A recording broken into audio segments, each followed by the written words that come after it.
for me, being in foster care and always wanting to be liked and realizing that when I was like really nice and like liked by everyone, that I was able to like navigate myself through this weird rubbish time in my life. Do you know what I mean? So there is that definite thing where like I don't want to like upset people and 100%. you know, like those things, and it goes back to then. It goes back to my childhood and like not wanting to rock the boat, not wanting to upset people. Like, I mean, being an actor in itself and facing constant rejection is like definitely a way to build that thick skin. In recent years, I've really got into directing, and I've been able to direct for like Nike, Guinness, Ray Nephew. What's your feature film going to be about? I really like to know. So it's it's a comedy. It's called Size Matters. So take from that what you will. Boy, Size Matters. I was about to say, is there a spot in the show, in the film for me? But now I just heard that. I don't know if I want to be in that film. No, you will. It'll be funny. Have you ever wondered what it takes to become an actor? Have you ever wondered what it takes to become a producer? Have you ever wondered what it takes to become a director? Guys, you're going to want to tune into today's episode because I'm joined by actress, producer and director Adi Alfa as she takes us through her experiences in the industry, how she's overcome adversity, and how the power of positivity has led to all of her success. And guys, you know what to do. If you like what you've heard so far, make sure to like, subscribe, share, comment. It does wonders for the show. Hope you enjoy this one. Over to the show.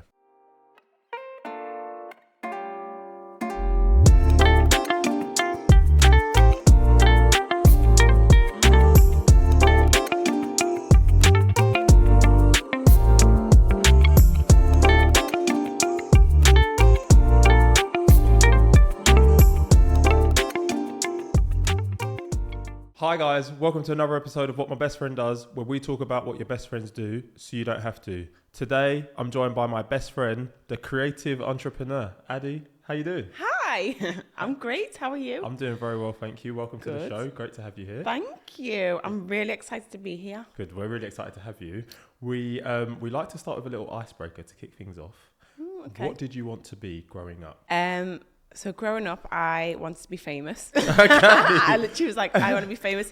I used to write in, like, sign my leavers book with like, here's my autograph for when I'm famous. But I don't think it was more so the fame. I think it was just more so like feeling like I was someone special. Okay. Do you know what I mean? Like, I don't know if everyone gets that, but maybe because of my background, I always just wanted to feel like I was someone special. Okay. Sounds really sad, but yeah. It does sound a little bit sad. Yeah, it's like, oh. So it wasn't like anything particular, like not acting, not like sports. Well, it was just feeling special. It was I want to be famous or whatever, but it was, I loved like singing until I realised like I wasn't the best singer. I love dancing, I love performing, and so I knew it was something creative. Like I used to want to be a pop star, for example. Yeah. But yeah, that's basically it. There was a time I did want to be a teacher until I like kind of trialed it when I was at uni and was like, no, definitely can't. It's exhausting. Definitely fame. Not. Fame is definitely the one for me. Yeah. But yeah, that was what I wanted to be when I was younger. I love that. And yeah, like, so taking it back, you mentioned that, you know, there were some things that kind of happened in as you were younger that maybe led to you wanting to be that. Can you talk us through your early upbringing up until university to kind of to start? So from the age of around like 2-3 all the way through my adolescence to like adulthood, I was in foster care. Wow. My mum has schizophrenia, and my dad was out the picture. So she didn't really have a family to support her, so we had no choice but to go into the care system. It was tough, and I didn't realise how tough it was and the impact it had until I was older, because obviously that was my normal, and it's just like, I've always been that person, you just get on with it. Yeah. But then looking back, I'm like, oh, okay, that was like quite a very difficult period in my life. But yeah, the creativeness in me was like a kind of like a therapy, I would say, because I never ever went to therapy. It's only like in my adulthood I've been like, I've tried therapy. It hasn't really worked for me, but to be honest, I think I'm at a point where I've managed to like do my own therapy and do the work on myself, and I've got really good people around me as well.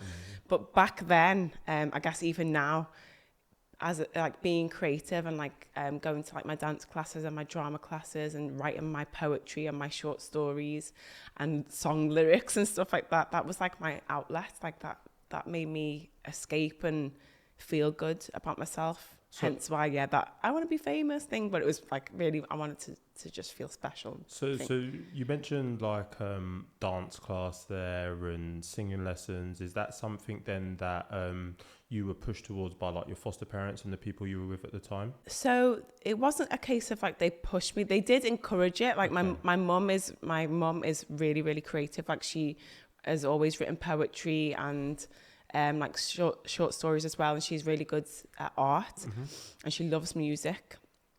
So she saw that in me and really encouraged it. Okay, My foster family did like take me to the class and stuff, but it was never like pushed as a career.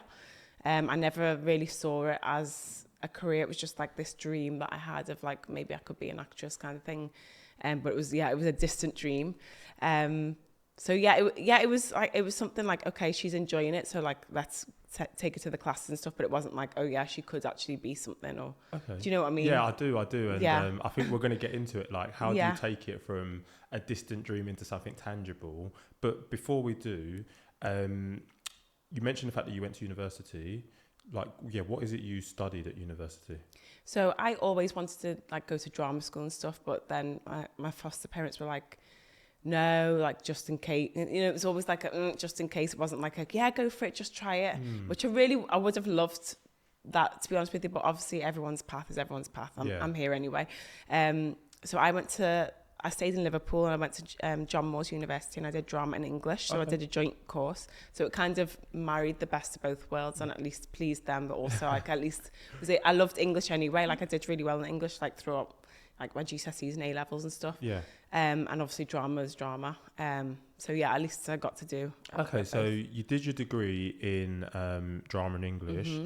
The question I always like to ask people, like, did you find university beneficial? Is my first question. I'm going to say no. Sorry to say. No. Sorry to say, but no. And, No. Okay, so No. uni, it gets the no from you. Yeah. No. Like, I spent a lot of time getting ridiculously drunk. Yeah. I did make friends. Not particularly in touch with everyone, like didn't make strong bonds or anything, so I can't even say like I got that from it as well. Like at the time I did, but now that everyone goes off and does their own thing, like, so yeah, I don't know, for me it's just I feel like I would have benefited from going to drama school, which is what I wanted in the first place. But it's all good. Like my tutors and everything, it was great, but I just don't think for what I'm doing now that I needed it.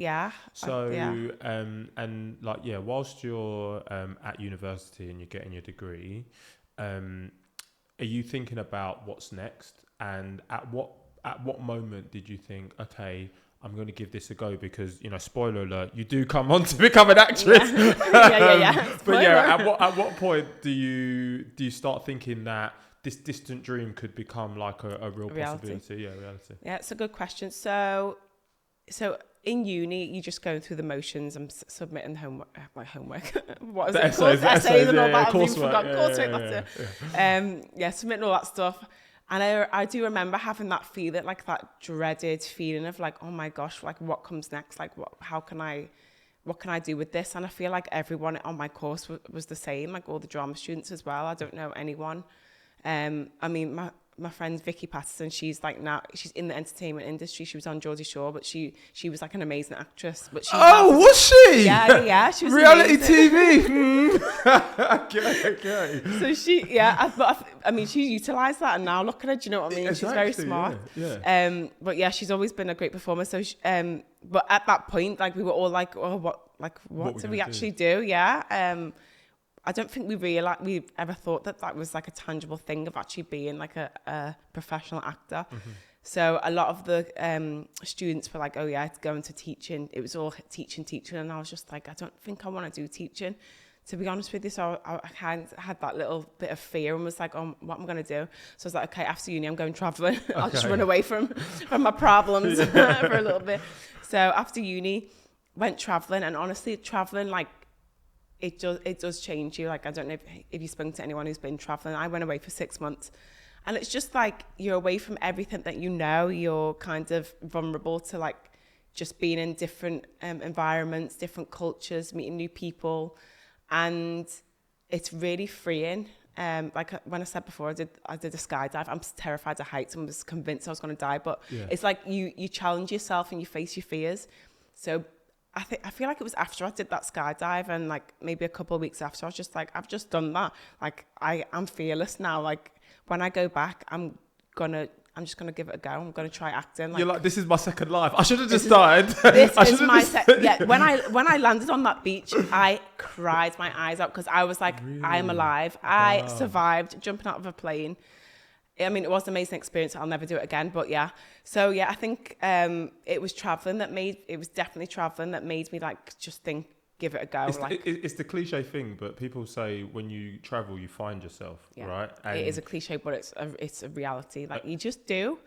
I don't know what it is, but I think it is being away from like pressures, judgment, opinions, like confinements of society, all that stuff. You're just like free and just like living your best life, and you feel fearless. So what I'm hearing there, if there's a possibility and people have the means, right? Because not everybody can go away for 6 months. I know. But if you have the chance, get out and experience different cultures, different experiences. Take yourself out of the bubble, because you might find something in you. You might find that passion. You might find that direction. That's what I'm hearing. Yeah, exactly. I mean, I guess there is other ways of finding that. But yeah, I do think taking yourself away from like the environment that you're used to and the settings that you're used to, like even for me moving from Liverpool to London, I feel like that was when I really stepped into who I was, because it was away from like my trauma, it was away from like the mundane routine, away from like people who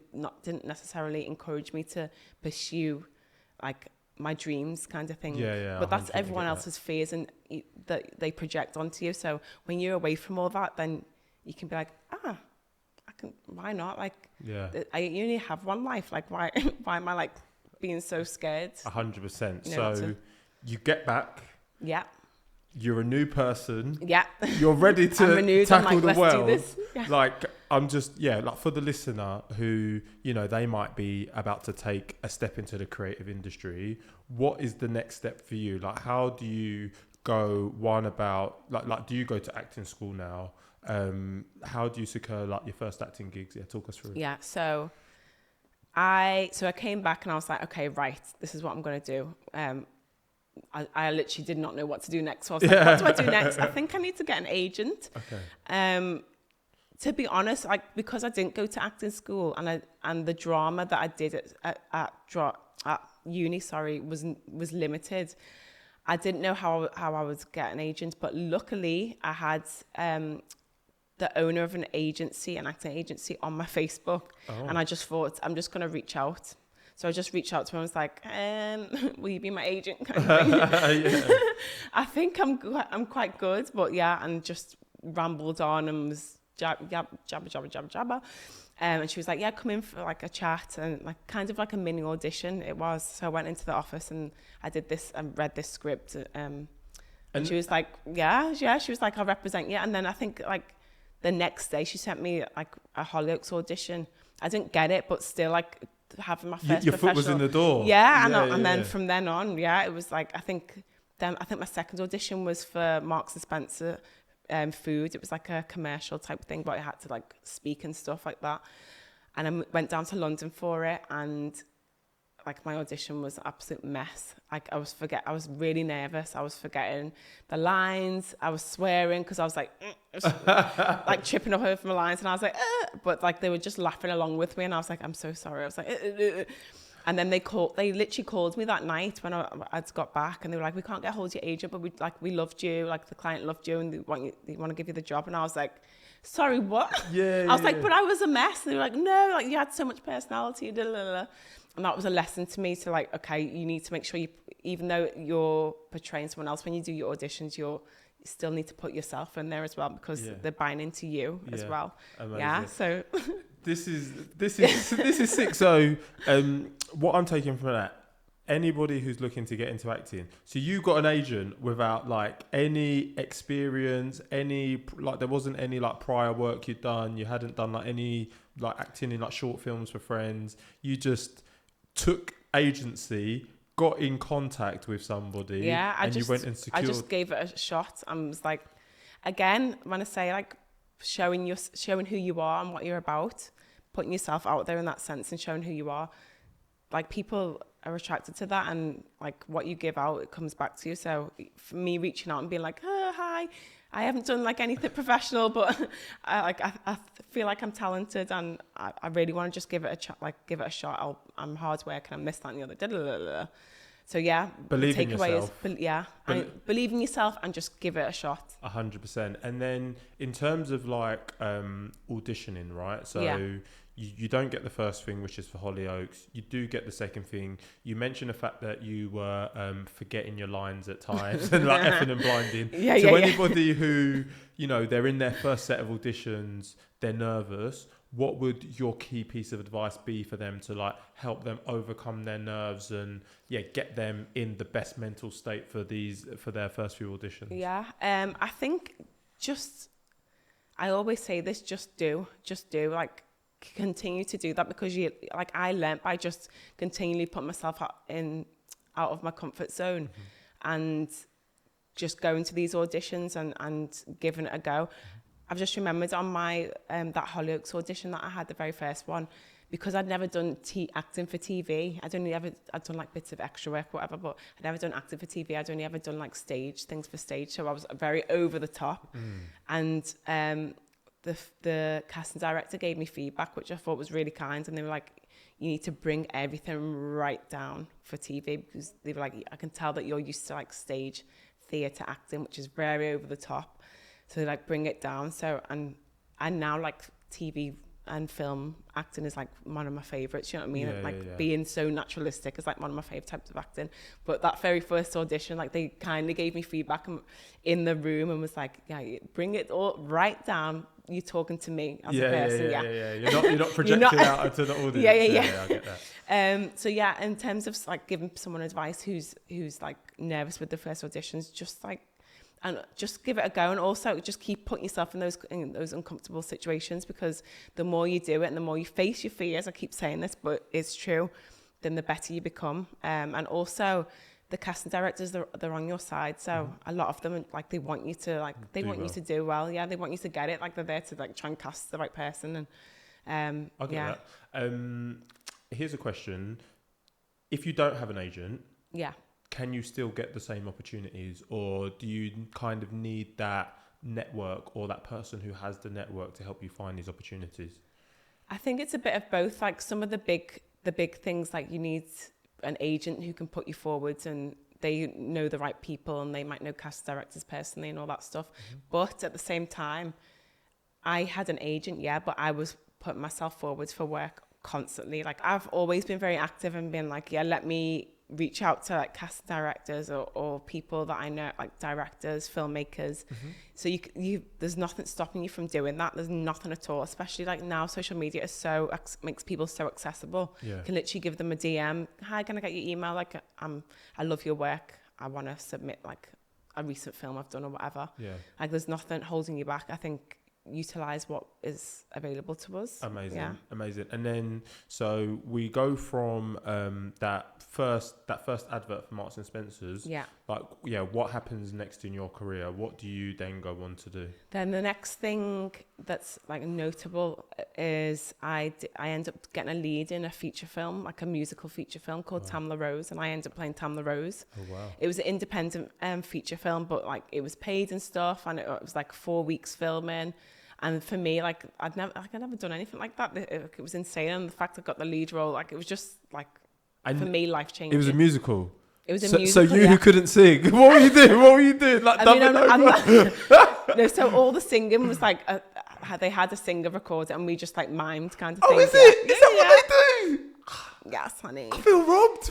There was one scene where I had to sing, but I'm not bad at singing. Like I was in all my school choirs and all. I was in the Philharmonic choir, so I wasn't bad. I can hold You're just a not note. Beyonce. I'm not Beyonce. Okay. I feel Unfortunately. That. Okay, yeah. To my dismay. Yeah, I'm not Beyonce, but I can hold a note. Do you know what I mean? Amazing. I'm not going to be a pop star, but yeah. Okay, so Tamala Rose, first feature film, 4 weeks shooting, you said. 4 weeks shooting, yeah. Yeah, like what was that experience like? What were your key takeaways from that experience? I did learn a lot. I learned that I was actually quite good because sometimes you doubt yourself as an actor because you face so much rejection. I also realized that, you know, independent filmmaking is like everyone chipping in. Like it's not like glitz and glam, but I'm not like a diva or anything. I'm from Liverpool, like, but very, very down to earth, chill people. So yeah, independent filmmaking is like everyone chipping in. You become a family with like the crew and your other cast members. It's long days, so like obviously it's tiring and stuff, and some people you can get a bit grouchy at times and all that stuff. But yeah, everyone's in it together. You learn that you're not going to be like a superstar overnight because that didn't happen for me, and I was like, hey, why aren't I famous yet? Yeah. So yeah, you definitely kind of come back down to earth because it's a case of, yeah, okay, you've got one job, but it's like the hard work still continues. Yeah. And then a question I have on that, like, so you do this filming, you do it for 4 weeks, it then goes into post-production, right? And like it's going to be a while before it actually gets released. Before like it was a while. So then what happens in the interim? Because it's not like you can go, oh yeah, I'm the lead in Tamala Rose. Like it's not out. Yeah, people don't know this yet. So is it like in the meantime, like, yeah, how is it you're going about working or like getting other jobs whilst you're waiting for that to come out, so you've got that proof point that you've been a lead actress? Nothing to be honest with you. There's nothing you can do. You can just keep it moving, kind of thing. It's like every audition that I do, I try not to like hold on to it and try not to dwell on it. I used to, in my early career, I'd do an audition and I'd beat myself up about how I could have done better and what I could have done better, but at the same time it's like at that moment you were doing the best that you could. Do you know what I mean? Like taking on all the nerves and absorbing all those nerves that you have and all those other things that can like attribute to the audition that you gave. Just knowing that at that time that was the best performance that you could have given, like regardless. So now I'm at a point where I can understand that about the process, not dwell on it. Just you've done your audition, like keep it moving.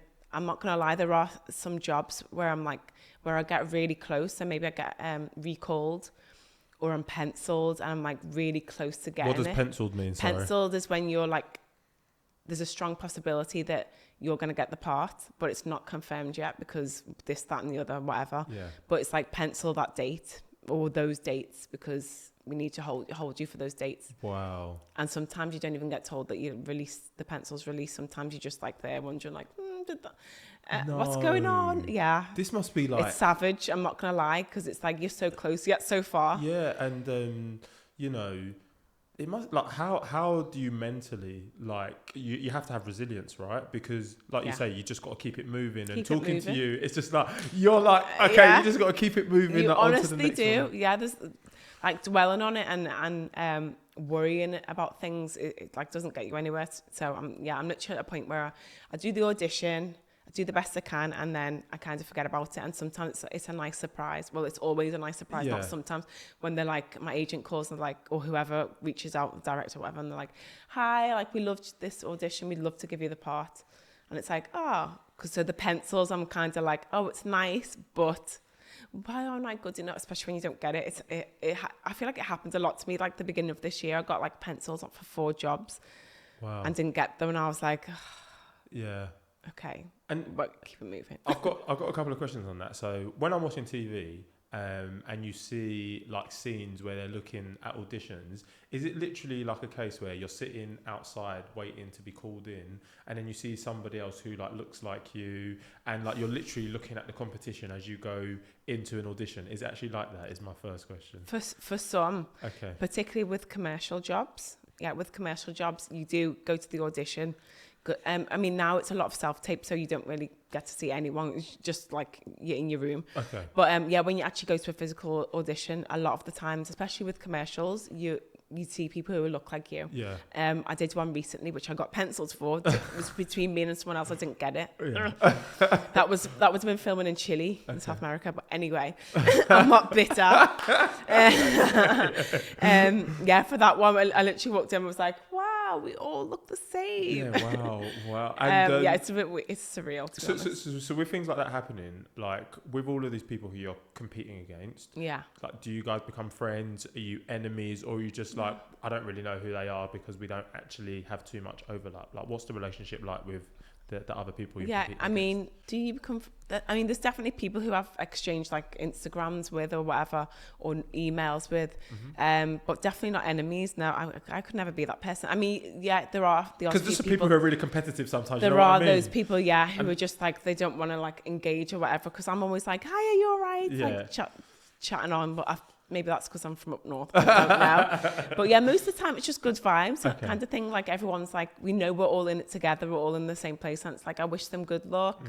Like, hope you do well. Or like, how did it go afterwards? And they're like, yeah, it was quite good actually. Or yeah, they're really nice. Or yeah, this is what they're looking for. Like most people give you like a little heads up. And I think like, yeah, nice. like, so with a lot of people who I speak to on this podcast, we talk about like the power of networking. And I think what you're saying there is right, by having that network and keeping those relationships with people, they can give you what you said there, the heads up that will give you an advantage when you're when you're going into those auditions. Yeah, exactly. And I like to give people the heads up as well, because it's like, yeah, we are going for the same role, but at the same time, we're still all different and we're still all going to do it in our own way. Yeah. We don't know what they're looking for, to be honest with you. So amazing.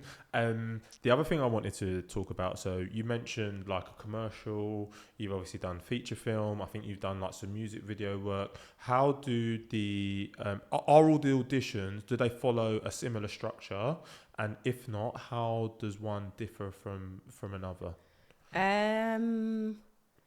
In terms of, a lot of times with commercial, there's just been the odd few commercials where I've had to like do lines and stuff. And that's usually to camera. They want it to camera. Not all the time. Sometimes it might be acting out a scene. Whereas that's just like a film audition, or, you know, a TV audition where you're pretending to like talk to someone, or there's someone in the room who you would speak to. So in that case, it's similar. I haven't done music videos for years and years and years. But again, when it was kind of like, I didn't really have to audition for music videos. They just like went off how you look, to be honest. Okay. There is that as well. Yeah, okay. Right. For a lot of like, even with commercials, sometimes it's like, it can be based off the way you look. Rather than your actual I mean, they do want obviously someone who can like act, but I remember like definitely starting out, it was kind of a case of, there was a lot of models who were going for the roles as well. So I was like, okay, it's definitely, I'm not saying models can't act. Yeah, I know what you mean. Because obviously models do have to act to a certain degree, but yeah, a lot of the time it's like these stunning like models who are going for like the same role, and it's like, I'm like an actor, so it's like, how do I compete with these like gorgeous people, you know? I hear it. My final thing on this is to anybody who they're an actor, they're looking for like a piece of advice or a takeaway from this conversation, what would your main piece of advice be, or consideration when they're going into auditions? I know you said be yourself. Is there anything else? Yeah, I think like take your time, because I know people have the tendency to want to rush through it because of those nerves and stuff, but like take your time, get yourself in a place where you're feeling comfortable and confident. If you do mess up, it's not the end of the world. Like I say, the casting directors want you to win. They're on your side. There's been a good few times where I've messed up and they've like allowed me to just do it again. It's being taped, so it's like, okay, they can delete that one, or like, you know, edit it or whatever. So yeah, be yourself, take your time, remember they're on your side, and also like just remember that like how far you've come to get here, and also like not everyone gets an audition. So the fact that you've got an audition is amazing. If you don't get an audition, it's not the end of the world. It will, what's for you will come to you, and will be for you. Amazing. I love it. From here, so when I introduced you onto this podcast, I called you a creative entrepreneur. The reason I said that is because when we spoke, I'm like, you actually do so much. You're not just an actor. You're a writer, you're a filmmaker, producer, director. So we've spoken about acting. Yeah. Where did you progress to next following the bits of acting that you did? Yeah. So obviously I was an actor. I'm still an actress. So when I met my now husband, we were doing a comedy sketch with Don't Jealous Me, obviously I mentioned before. Shout out to Lulupe. Shout out him, because obviously I met my husband. He always says that like that was because of me. Like, okay. It was definitely fate, but anyway. It was because of you. Yeah. So we're doing. So I met him on his TV show, the T-Boy show. So I had a role in that. Okay. And he was like, "Oh yeah, I do these," because I didn't know who he was, because I think it's like a London thing. Obviously, I know. Obviously, he's popular in Nigeria. Growing up, he had some of the funniest. So I didn't know who he was. I mean, I grew up in a white home. Like I did not have access to like the culture like that. Okay. So I had no clue. So anyway, got this role, met him, he showed me all this stuff. I was like, oh, this is funny. I was like, if you ever need actors, like I would love to do it. He was like, yeah, actually, like next weekend or whatever, I've got this role, or I can write you this role, play this witch, which ended up like going viral. And like everyone, like there was people who'd meet me on the street and was like, you're the witch. I'm like, yes, I am the witch. I'm not really like that. I'm not a bunny boiler. Anyway, so we did this, and my husband was directing it. So we met there, and like I didn't see him in that way. I was very professional. Every time I do a job, I reach out to the director, and I'm like, it was great working with you. If anything else comes up like you think I'm suitable to, then let me know. Build your network. Yeah, build my network. Yeah, I like to do that every single job I do on. So I did that, and like we continued the conversation. He sent me the edit and stuff. Like it was just like cordial conversational and stuff. But then obviously developed into a relationship. And because at the time he was doing a lot of music videos and things like that, as well as doing like the comedy sketches. And I used to like assist him on set, and I used to like really enjoy it, like the behind the scenes bits and like organizing, even doing like set design, art department style, like everything. I was also doing a makeup artistry as well, like as a side hustle. So I ended up like offering my services as a makeup artist. So it was kind of like all building into one. And he like really did not like the producing aspect, like liaising with clients and all that stuff. And I loved it. I loved organizing. So I kind of fell into producing in that sense. Then ended up developing it into like a producer, like producing for other people. Then we like started a company called Boss TV back then, Boss Media, I should say, with another person. That didn't work out because we then realised like it was better just being us. Then we started MediaWorks production company, which is now where we're at, and we're flourishing, to be honest with you. We've won awards. We've gone international. We've like travelled the world and stuff like that. So in that sense, that's how I got into producing. How I got into directing was I was kind of getting fed up with the roles that I was getting and like being put up for. Like it was just like there was no like substance to it. And then using my writing skills, I was like, I'm gonna write a film. I know I can write a really good film. So I wrote this film it was just a short film called Till Death, and it was about these two young girls. They've been in the foster care system. They go to London. It was kind of like obviously elements based on my life and stuff. They have this really close relationship, but then like they go through like a lot of hardships. Like my character like ends up getting cancer. Like anyway, you guys can watch it. We're gonna link it. Till Death. Okay. Till Death. I mean, don't judge me. It was my very first film, but I still love it, and I'm still so proud of it because it definitely I learned skills from it, like obviously how to produce like a film, directing. I co-directed it with my husband, and yeah, it was just amazing. But I did that because of the lack of really like juicy great roles that were available to me as like a young black actress. Like I was just like getting like the wife roles, like the silent, like the victim, basically type. No depth. I just like I was a victim, like save me. No like leading strong, no like strong roles. Exactly. And then I feel like from doing that like other stuff came from that, and I realized that I love directing as well. I loved producing, and then in recent years I've really got into directing, and I've been able to direct for like Nike, Guinness, Ray Nephew. Wow. Yeah, all kinds, like done short films. Like I just did a short film called Bleached Out, which is about this character who goes through skin bleaching. Okay. I'm about to direct, like I'm working on directing another short film, which is like about the goddess of water, Mami Wata, you know, Nigerian legend. Yeah. Don't know if you've heard about her. She's like a goddess of water, and everyone's scared of it. But yeah, a film about her as well, called like Water. So yeah, there's like some really cool stuff that I'm going into direct. I love documentaries as well, so I'd love to like direct documentaries. Yeah. That's something else that maybe towards the end of the year that I want to kind of get more into. It sounds like there's so much, right? There's so much. Between like, if you had to prioritize one, acting, everyone always says that. Directing, producing, what would you choose? I don't know, because I feel like they all go hand in hand, and they all have allowed me to flourish and just thrive and continue to grow. Yeah. Obviously, like I started out as an actor, and acting will always be like my first love. Mm-hmm. But the toughness of acting has meant that I have kind of like, it's not that I don't think I would ever stop acting. Like I love it, but at the same time, like, do you feel like there's more opportunities directing and producing? Yeah. Okay. To be honest with you, and there is. You mentioned the fact that when you started, there weren't many like substantial roles, is what we'll call them. As the years have gone by, do you feel like that has changed? Yeah.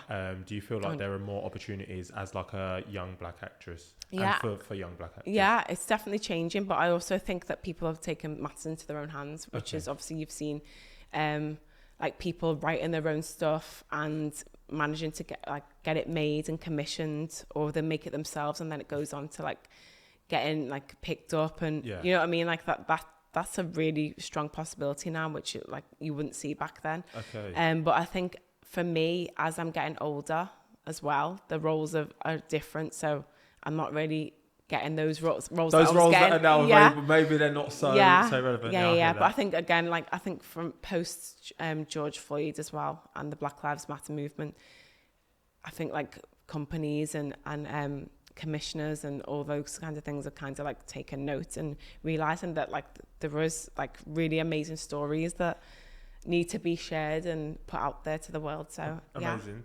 There's so many directions I want to take this. The first one I'm going to say, so you mentioned the fact that like you've commissioned works for like Nike and Guinness, etc.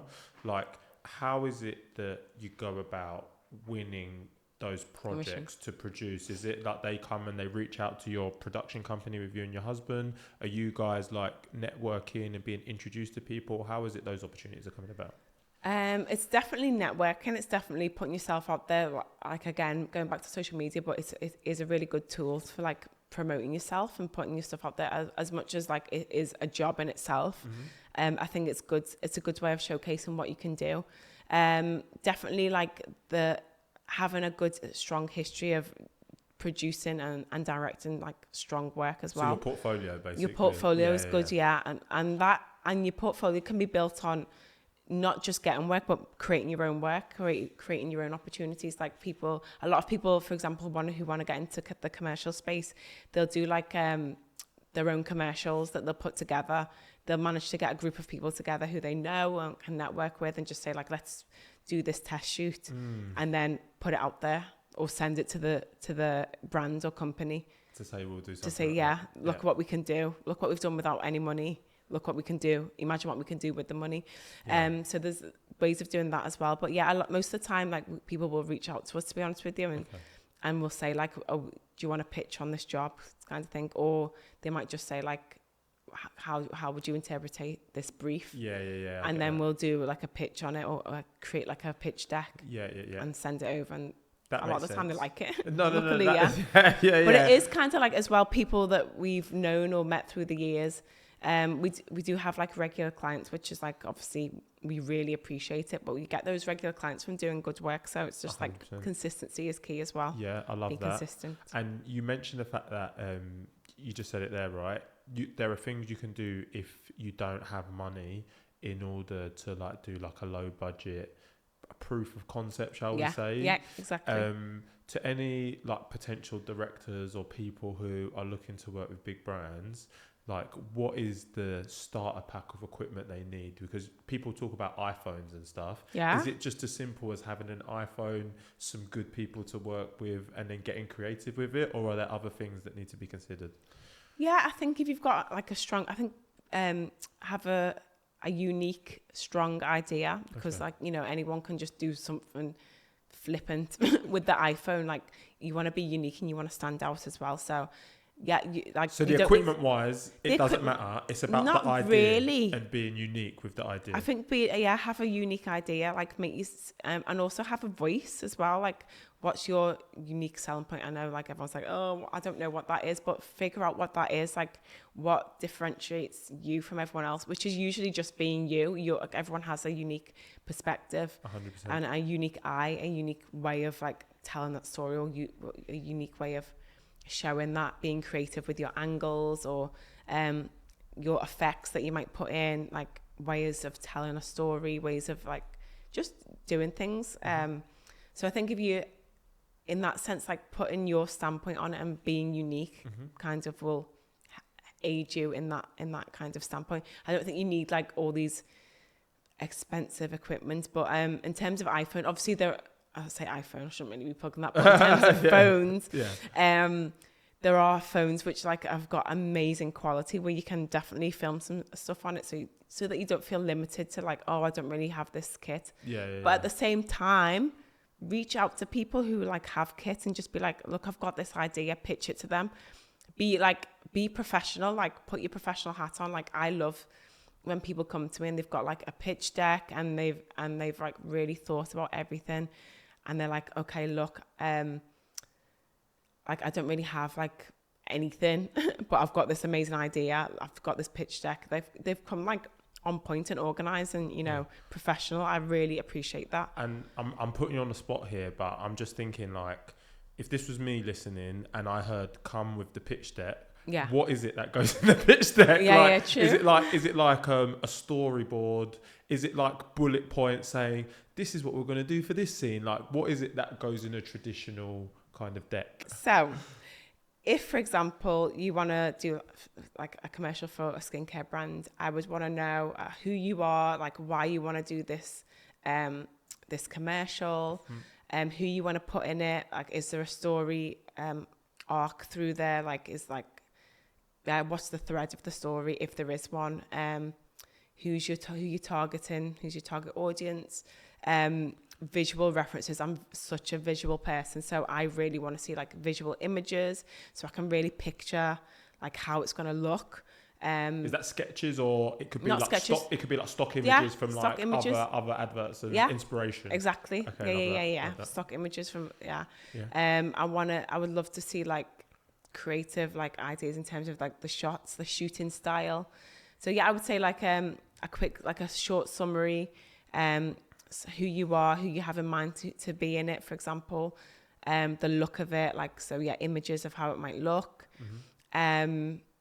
Maybe if you've got crew attached or like things like that. Okay, and then it's not necessary, but you might have crew attached. You can add in like a little bit about them. Okay, this is all really informative and I'm loving it. My final question is, so we've got the pitch deck, you've told them this is what needs to be in it. If you had to say no more than X number of slides, right? Because we don't want to do death by PowerPoint. They said 50 pages. We don't. Like, how long should a pitch deck be on average, if you just had to say? I think it depends on like what it's for, but if we're going off like a little commercial, like for a skincare brand, for like social media, for example, I think like 8 pages is a good, decent amount. Okay. Yeah, and like I say, I'm visual, so like I'm happy with like 3 pages of like visual images. Wow. Yeah. Okay. I'm good with that. I love images. Like, just because I can, like I say, I'm very visual myself. When I'm doing my own pitch decks, I keep knocking this down. Sorry. No, I feel like I need to sit on my hands. Like I love images, so chuck in loads of images. Okay. Yeah. Okay. This is great. Hey, look, to any aspiring, like, you know, creatives, if you get some work off the back of this, just make sure you send me some money. You get me? Because this is the keys. Commissions. We're getting the keys right here. This is so sick. Where do I want to go from here? So we've spoken about the acting. We've spoken about the directing. We've spoken about like creating the pitch decks. You've mentioned, and I know speaking to you off camera, you're now doing some work to like go around and like teach. Yeah. So it's like you've really gone full circle. So yeah, could you just like tell us a little bit more about the teaching aspect and some of the things that you have coming up there? Yeah. So in terms of like the teaching stuff, that's something that we've really, like me and my husband Eric have really wanted to do for a long time. We have done little bits and bobs in terms of like teaching and also like mentorship and things.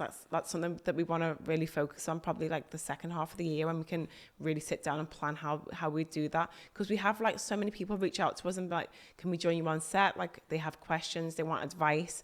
So over the years we've definitely brought people on board, and like it's nice to see them flourish and like go off and like do like amazing things, but we want to do that like in a proper format, I think. And yet the teaching thing now, where we're at, is like next week we're going to Thailand to teach in an international school. They do like a film festival, like a film week, where the kids like work on films, and then they do like a presentation and a showcase and win awards for the films that they've done. And last year we judged, was it last year? Yeah, it was last year. We judged some of the films, and we didn't go out there, we just did like a video link where we judged one of the films and gave our opinions, and apparently the kids like loved us and what we did, and so they invited us to actually go there. So we're bringing the whole family, so the kids are coming as well. My daughter's going to be in one of the classes. So it's going to be really good. Like we've created lesson plans for what we're going to be doing, and we're covering quite a lot of stuff as well. Like we're actually going to make a film with some of the younger students. I'm going to teach like storyboarding and things like that. I'm going to do drama classes with some of the students as well. Eric's going to be doing like music videos with them, like how to do music videos. And it'll be really, really fun, I think. I mean, it sounds it. Yeah, and it's something we would love to like continue to do, like build this blueprint so that we can go to like other schools and bring it to them. Both here and both close and far. Yeah. Amazing. Yeah. If there's any details we can share about this, and if people want to reach out to Adi, we'll leave some information. Yeah, in the show notes. This sounds amazing. You mentioned storyboarding there. Yeah.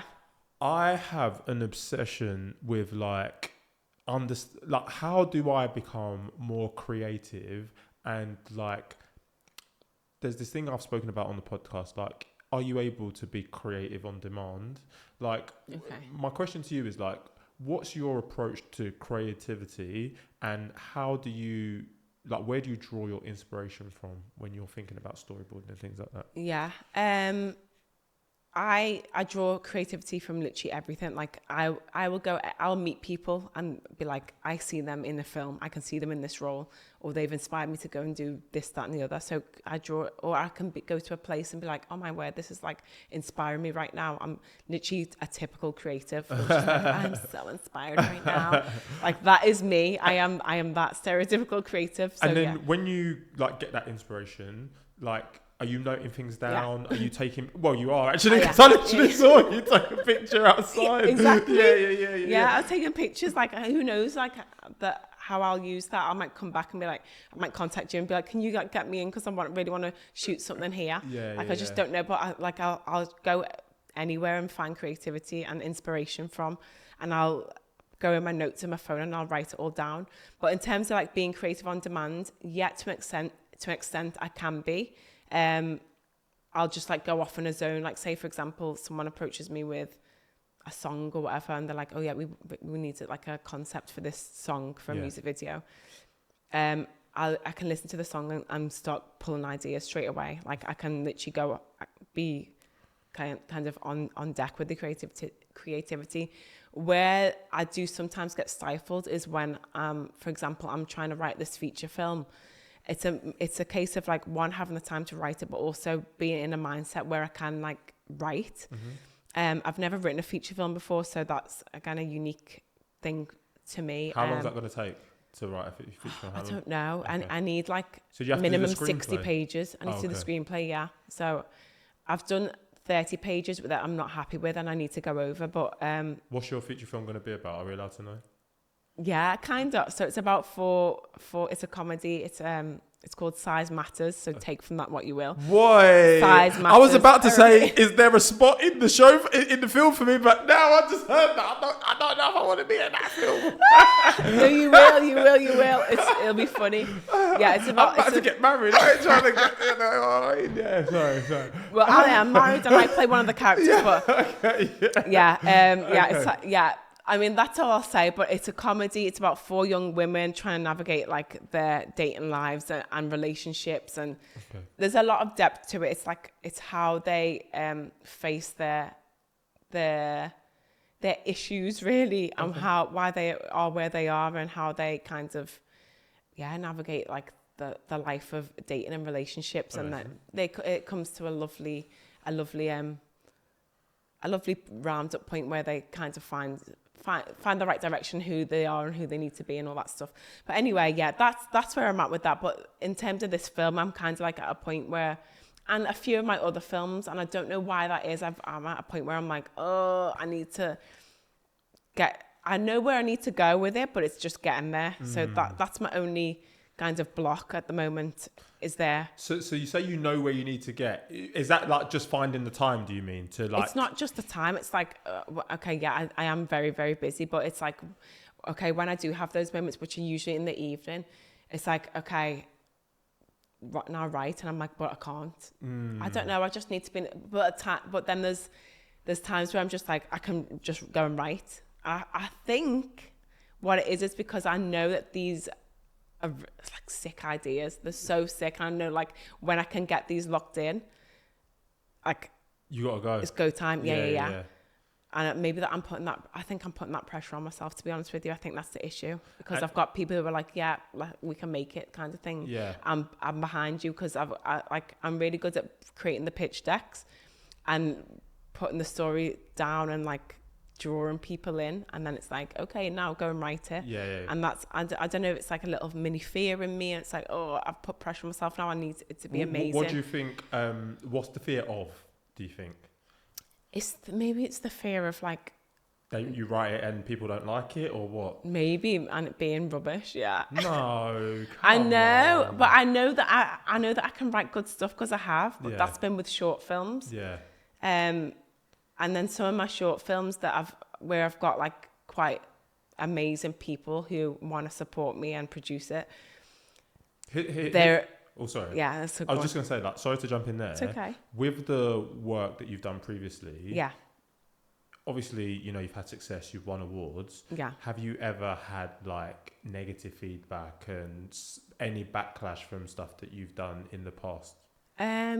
Not backlash, but I've got this short film, which is like, it's called Traces, and it's like a horror film thriller, but it also is about mental health. And I asked someone to review it, but they said it was mainly because of their personal reasons and because of what that might have triggered, that they wouldn't review it. And I was just like, I understood it, but that was the only thing where I was like, oh, okay. Yeah. But that's cool. Like, and I need to make sure that I'm open to like not necessarily everything going a certain way because of whatever. It's not necessarily a reflection on me 100%. or the film or my talent or whatever. Like, It's not necessarily, Exactly. So it's like, it's accepting that as well. Yeah, because that's why I was asking it, because I was going to say, like, you mentioned the fact that there's a fear there. I think I was trying to unpack whether something had happened in the past, maybe that has triggered that fear. 100%. So, No, it is that. For me,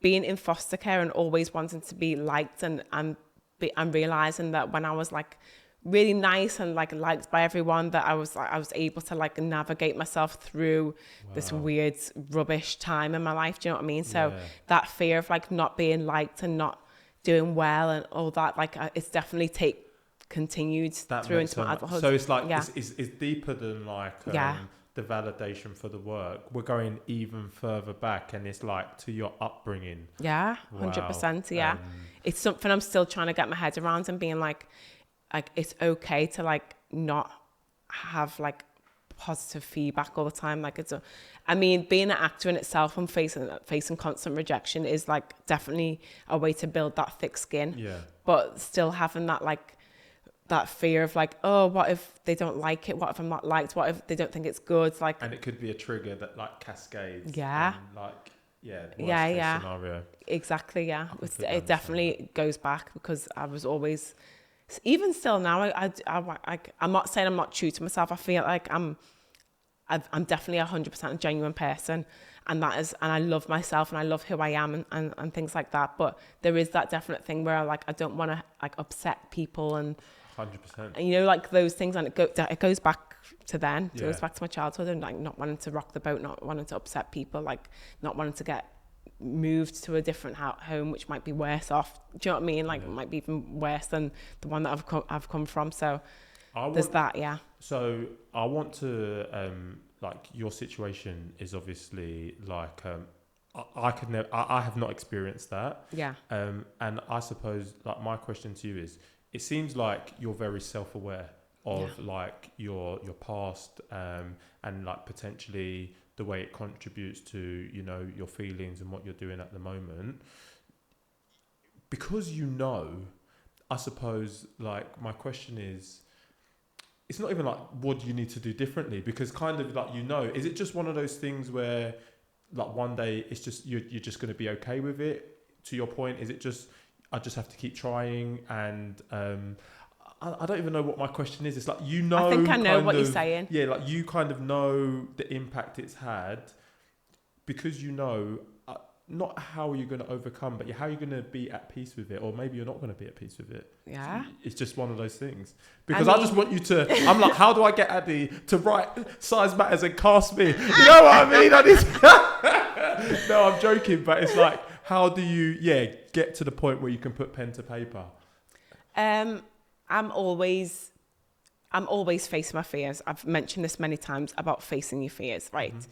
So I know that there's going to be a point where I have to just face that fear and just write it. Mm-hmm. Just write all these projects, put them out there, get my feedback, cool, and work on it. There's like, that's how I'm going to grow.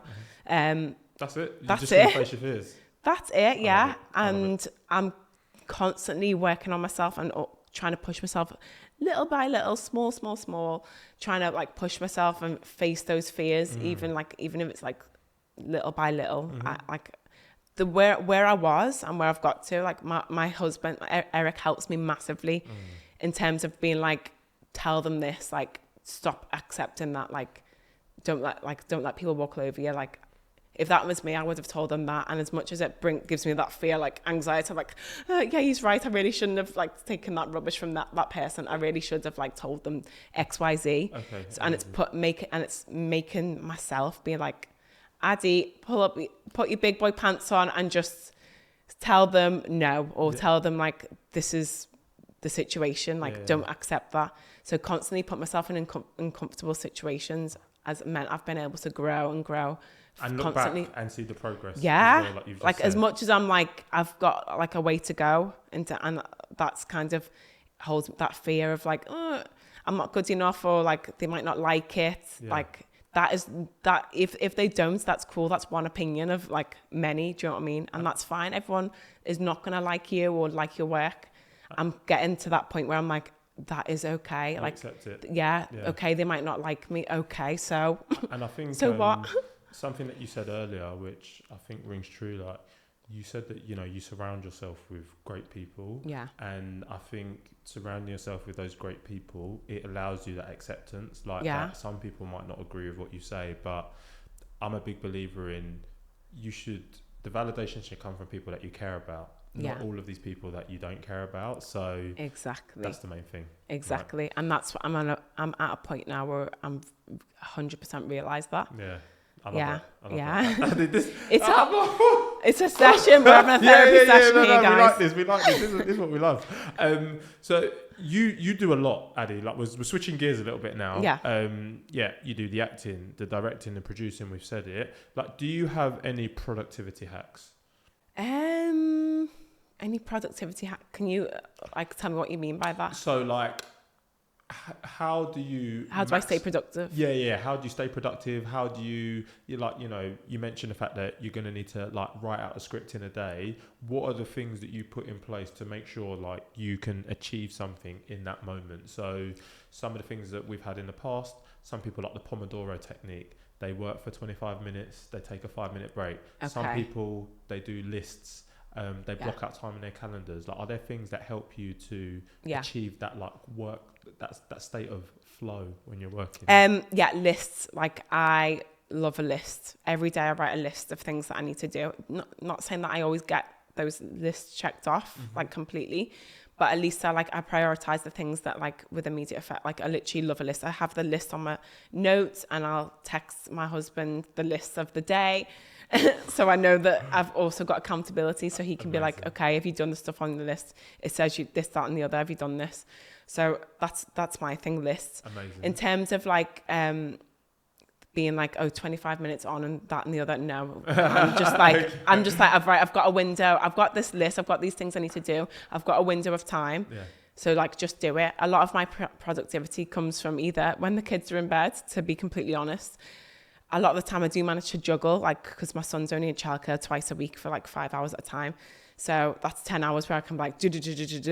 If not, from like 8 o'clock when they're fast asleep, again, like 8 till like midnight, that 4-hour window again, get everything I need to get done. And when else can I do it? I just try and find the time, to be honest with you. Anytime I get a moment, I'm like, cool. What? The baby's has got a nap. Yeah. Right. Get everything I need to get done. Okay. Yeah. Amazing. The next things I wanted to ask. So I always like to ask. I'm going to say with all the creative roles you have, what is the most challenging thing you would say? Being a parent. Oh wow. Okay. That's the most challenging. I would say no. It's challenging in the sense of like. Trying to make sure that you're still true to you, that you're still being the best parent that you can be, that you're getting the food done, the meals done, getting them in the shower, getting them ready for bed, getting my daughter to all her different activities, because she does like 4 out of the 7 days a week. So yeah, that's probably the most challenging thing. But in terms of like acting, producing, writing, yada, yada, yada, they all have their different challenges. With the acting, it's finding ways to keep myself acting and like sharpening those skills and tools, which is usually like, if it's not the auditions, then it's like making sure that I'm creating like short films and stuff, so that I can like be constantly flexing those muscles. Yeah. With the producing, there's always a flipping challenge with producing, to be honest with you. That's probably out of those like categories that I do, that I think producing is the most difficult. Yeah, it's like managing budgets, like often like tight budgets as well. Like there's not ever a job where it's like, yes, you have endless money that you can just like spend and give everyone like APA rates and overtime rates and all that stuff. It's not like that, especially like, we're in a recession, honey. Times are hard. People don't have like big budgets for stuff for that and the other. So it's like managing budgets, like managing people's expectations, time management, like not going overtime, this, that and the other. Obviously things go wrong on set. So there's that. And then as a director, it's like that pressure of like, oh my gosh, this needs to like be good, you know? Yeah. Like it all falls on you. Yeah, you're a team, but at the same time, like the vision is on you and how you execute it is on you. So there's that as well. I have to go back to the producer one, because as you spoke about like budgets and stuff. Yeah. So the questions that jumped out to me, one is, for any producers who are working on like tight budgets, how is it that you make sure that you how is it that you make it work? What's your advice there? It's, to be honest, like building good relationships with people and like knowing that I have really good relationships with crew and people, and I'm kind to people, and I give people good food on set. Okay. So feed people well. Okay. If anything, if people are well fed, then they're happy to do the work. Do you know what I mean? Okay. And yeah, just being kind to people and like appreciating that people are doing you favors and not taking the mick, you know, and asking for the world for nothing. Okay. And wherever you can, like giving them that extra like little thing. Mm-hmm. I think that's the best way. Like, I think that's a great takeaway. I don't know how else to say it in terms of managing budgets. Just like also managing the client's expectations and being honest with them and being like, we can't really work with that because we're not able to get the best out of the crew because they're not going to get paid well. But at the same time, being honest with crew and being like, okay, this is the budget. Like if you can't do it or not willing to do it, then that is absolutely fine. But if you are, then okay, cool, I'll love you forever. I appreciate you. Okay. Just being honest and transparent, I would say, yeah. I love that. And then I like to flip it. What would you say the most rewarding aspect of the various things you do are? The most rewarding thing is giving people opportunities as well. I love to get people on board who like I've not really been on many sets as well, like giving people a chance. Like people, like the people who have done so, like you guys know, like I'm all for like bringing people on and giving someone a chance, because I don't really get that with people. Like I just had to I just had to believe in myself, kind of thing. There wasn't people constantly bringing me in. So I like to do that for other people. I love that. Yeah, just giving people a chance. So I love being that person who's able to give people that opportunity. Like I've had people being like, yeah, you were the person that, you know, gave me my first shot on set, or you allowed me to shadow you, and etc. But also seeing like the final outcome and seeing like, oh my gosh, like this is my work, like I brought this together, or like, oh, this is my vision, like here it is. Like it's nice seeing the end result as well. I love that. And then like I suppose adjacent to that, you mentioned sometimes there isn't a lot of budget. I think when people think about film and TV, they think glitz, they think glam, they think lots of budget. My question there is like, are there like any just like wild misconceptions about the creative industry where you're just like, people always think this, but it's just like a load of nonsense? I'm not sure if there's any. I mean, I think that people definitely think it's like glitz and glam, but most of the time it's like a 12-hour day and you're knackered and you've only had one break. Sometimes you don't get a break, and for me a lot of the time I don't even get a chance to sit down a lot of the time. If it's like a smaller shoot where it's like a really tight budget, like you don't even get a chance to sit down. Like a lot of the crew are like on my assistants are like, Adi, have you eaten? Like, and I'm like, no, it's fine, like I need to just make sure like I'm getting this done. What else? So the long days. Like I remember like some of my friends who are just not in the film world coming on the set and they're like, oh my word, like I don't know how you do it. Like it's wild. Like I've spoken to an assistant director. Yeah. And the days sound crazy. Yeah. But also the work. Also, people think like it's just a shoot and then it's done, but knowing that there's pre-production which goes on for weeks beforehand, potentially, and some jobs, like back and forth with the clients, like you've got all that pre-production. You have to, like, it's not just your pitch deck, it's revised pitch decks, it's doing your budget breakdowns, it's all the meetings. And you don't get paid for those pitch decks and stuff, do you? Exactly. So that's like a lot of work that you're putting in. Yeah. For maybe sometimes you don't get the job. Exactly. Like imagine that. Like it's tough. Sometimes you'll put hours in doing a pitch deck and you don't get the job. Like I feel like, to be honest with you, I feel like that there should be. If they're selecting like a certain amount of people to pitch, they should at least give them some sort of money. To cover it. Because it's just like, come on. Like, even if I get people to pitch for me, I'll like give them, I'll pay them out my own pocket, even though I'm not certain we'll get the job, because I'm just like, I know the time that goes into it because I do it myself. But that's definitely a misconception that it's like, you know, it's one day, okay, the shoot's done, and then there's the post-production as well after that. And the client rounds of feedback and going back in with it, and I'm managing that as well. It's like, it's not, don't have a post producer, like I'm usually doing that as well. Even as a director, I'm writing like an edit schedule, like an edit sequence of how I want the edit to go, and then I'm in on the edits as well, back and forth with the editor, back and forth with the client. Like it is a lot. There's just so much that goes into it that people don't know. Yeah, there's a lot that goes into it. Yeah, for that. sure. You know, just talking about that, you mentioned like the 12-hour days. You mentioned the fact that there's so much that goes into it that people don't see. You've got 2 little ones. Do you feel like you've got a good work-life balance with everything that you do?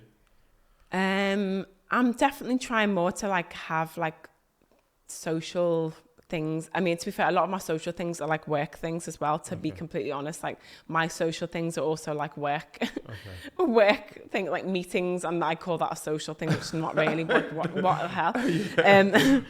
I don't really get many date nights, unfortunately. I don't know, the work-life balance, I'm definitely trying harder. I think since COVID, for sure, like before COVID, it was probably it was insane. COVID like meant that we had to slow down, and I absolutely loved it. Like obviously I know it was a tough time for everyone, but in terms of like taking that time, spending it with family, just not doing a lot, like we didn't have a choice, like it was lovely. And I was like, okay, I'm also putting boundaries in place and being like, I'm not gonna be accessible after a certain point of time, like stop being so accessible, because then it's non-stop. Just definitely trying a bit harder to be like putting the boundaries in place and making sure I have family time as well. So what I heard there is it was worse before, but now since COVID you've got a better, it's a lot better. And it could be better. It could be, could be better, but at the same time, not having as much family around, well, no family around really, to support us in terms of like looking after the kids and all that stuff. There's literally like 2 people who we can 2 friends who we can like call on in terms of like, oh, can you have the kids? So that's tough, to be honest with you. It's trying to figure that out.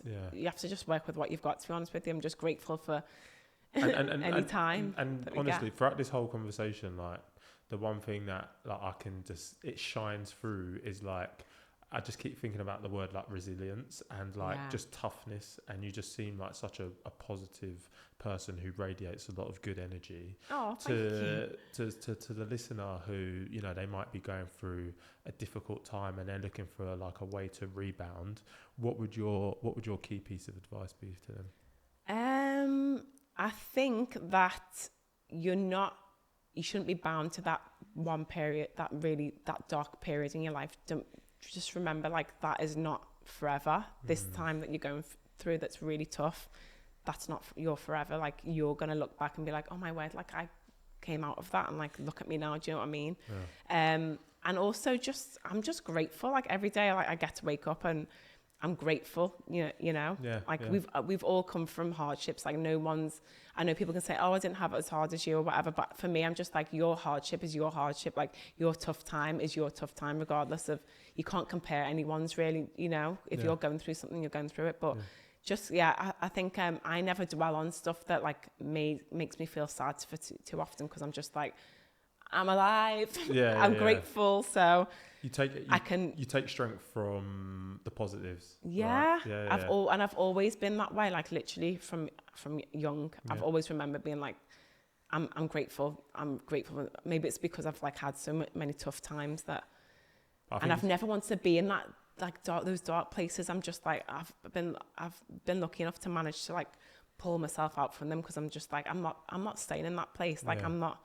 Where's that going to get me? Where is that going to get me? Like, and I've always had that mission, because I'm like, I just want to be someone. I want to like I said earlier, I've wanted to be someone special. It's really sad, but I've been like, I want to be someone special. I want to be someone. I want to do something for other people, not just myself. Like I want to.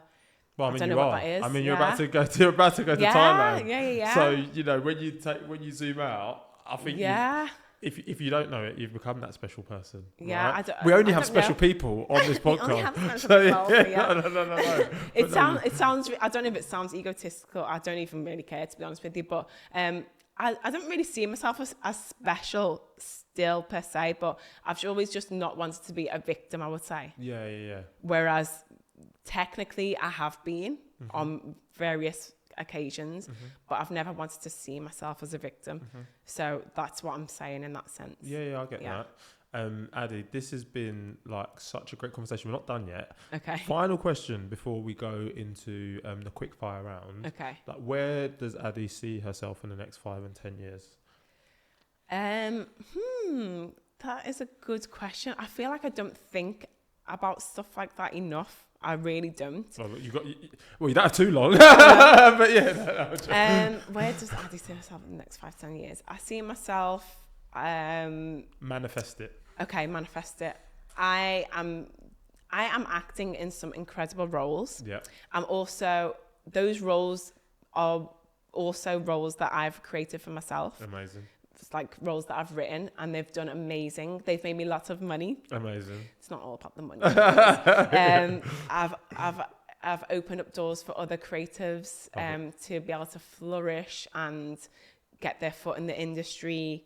I'm living abroad. Okay. Ooh, okay. In a lovely sunny place. I think, and the company's been able to like produce amazing award-winning films and documentaries and TV shows. Amazing. And we're like out there, we're taken seriously, like we're up against some of like the top studios and production companies out there. Manifest it. Manifest. Make it happen. We're gonna run this back in the next We 5 are. years, you right? And we're gonna be like, look where we come. Like, yes, I did. To be fair, I'm good at manifesting. I'm not gonna lie. So I believe in what I'm saying. So I believe it as well. Thank you for making me say that out loud and think about really what it is, like how I see it, where I see us. Yeah. I'm gonna give you my bank details after this. give me a cut of whatever. Don't worry, I've got you. I'll find a role in there for you, so I'll pay you in that way. I'll give you a job. You heard it here first. Adi, this has been so great.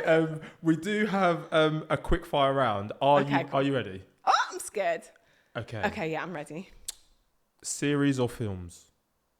Oh my gosh, series. Money or happiness? Happiness. Would you rather star in a blockbuster franchise or produce an indie film that wins multiple awards? Act in the blockbuster. Okay. Can't even say that. Drama or comedy? Drama. Would you rather win the Oscar for Best Actress or Best Director? Best actress. Okay. Would you rather travel to the past or future? Past. Okay. Who has it easier, men or women? Men. And then finally, who would your dream dinner guest be? My dream dinner guest? Yeah. Dead, alive, or... Any? Who comes to mind? Martin Luther King. Okay. Weirdly enough. All right. Yeah. There it is, Martin Luther. That kid, yeah. Okay, yeah, we'll take that. I didn't even know I would say that, but yeah. Okay, you heard it here first. Yeah. Adi, this has been such a great conversation. We do have a closing tradition on this podcast. With everything that you've been through and knowing what you know now, what advice would you give your younger self, and would you still be doing the same thing? Okay. The advice I'll give to myself is, you are a legend. Yeah. You've been through some bleep, but I'm going to get emotional now. I feel like I get emotional every time I go on these type of things. No, I'm good. I'm composed. Yeah. You're a legend. You're going to go through some stuff, but your resilience and just your resilience and determination is going to see you in some amazing places. You're going to meet some incredible people. Yeah. You're going to change people's lives. Your life's going to change. And just stay on the path that you're on, because even though it can be quite tough and you can kind of like doubt yourself, shake it off, because what's meant for you will be for you, and you're going to have an amazing life. There we go. And would you still be doing the same thing? Yeah. Okay. Yeah. I'll still be doing the same thing. Yeah, but it's just in me to be this creative person. Yeah. Yes, Adi. This has been. Yeah, we've laughed. We almost cried. It's been such a powerful conversation. Where can people find you? Do you want to plug any socials? I will plug my socials. So I am on. I don't use Facebook, but I am on it as Adi Alfa. I use Instagram a lot, so what is my Instagram? Adi _ Alfa. Yeah, I'm gonna put it in there. I'm gonna put it in the show notes. It's all good. I think, yeah. Also, I didn't even talk about me starting Women in Film community as well. But yeah, follow Women in Film UK because that's something I started to support women in the industry as well, the creative industry. Okay. And I've got like a WhatsApp group. We've got 420 members, and we keep growing as well. Going to do some events, like in-person events soon as well. Amazing. So yeah, there's that. There's MediaWorks Films. I think that's the Instagram. I'm really rubbish at remembering stuff. She's gonna send it to me. How about that? I'm gonna send all the links, and I'm gonna put it all in the show notes. We're not gonna miss a single thing. Yeah. The Women in Film community. That sounds amazing. Yeah. Do you want to quickly just talk about what that is? Yeah, please. Yeah, my husband actually encouraged me to like start that because he was like, "Oh, you always having women reach out to you. Like you're always helping women. Like you're obviously a woman, so like you know how it is as well." He was like, "Just start something," and I was like, "Oh, okay." Started the Instagram thing. I'm really rubbish at keeping up with social media, but in terms of like where it really matters is the WhatsApp group, which is where it is. I don't know really the direction that I'm going, but at the moment I share, like we all share advice, like we ask questions. I share like loads of job opportunities. I've had some of the girls like collaborate on stuff, like hired for work. I've hired loads of them myself.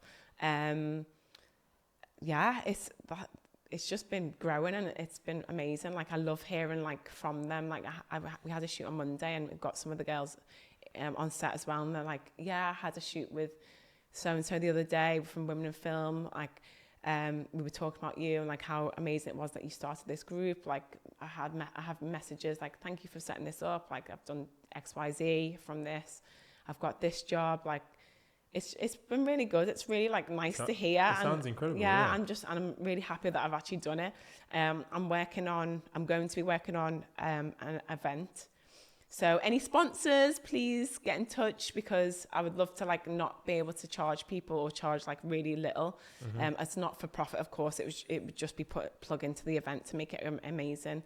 I would do like networking, panelists, masterclass, food, drink, goodie bags, giveaways. I want to do it properly. Like when I do stuff, I do it properly. So yeah, that's the aim.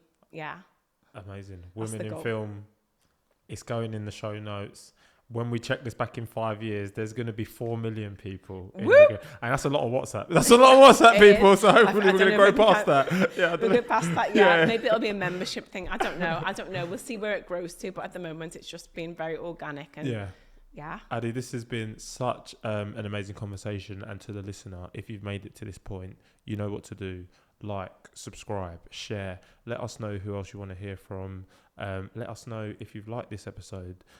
This has been another episode of What My Best Friend Does. Make sure to follow. If I didn't say that, please follow. Yes. Follow.